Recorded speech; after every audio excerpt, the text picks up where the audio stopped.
അള്ളാഹുവിന്റെ അനുഗ്രഹങ്ങൾ കൊണ്ട് നിറച്ച സ്വർഗത്തെ കുറിച്ചാണ് നബിതങ്ങൾ പറഞ്ഞു കൊടുക്കുന്നത്. അത് കാരണം സ്വഹാബികൾക്ക് ഉൾക്കൊള്ളാൻ പറ്റുന്നില്ല. നിങ്ങൾക്കും അങ്ങനെ തന്നെ.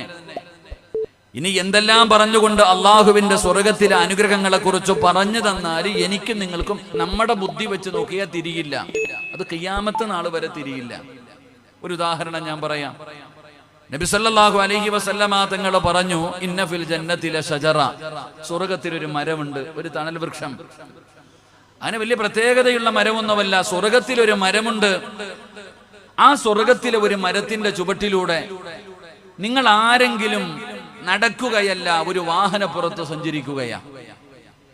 ആ സ്വർഗത്തിലെ ഒരു മരത്തിന്റെ ചുവട്ടിലൂടെ ഒരു മനുഷ്യൻ ഒരാഴ്ചയോ ഒരു മാസമോ ഒരു കൊല്ലമോ 10 കൊല്ലമോ 50 കൊല്ലമല്ല, ആ സ്വർഗത്തിലെ ഒരു മരത്തിന്റെ ചുവട്ടിലൂടെ ഒരു മനുഷ്യൻ 100 വർഷം സഞ്ചരിച്ചു.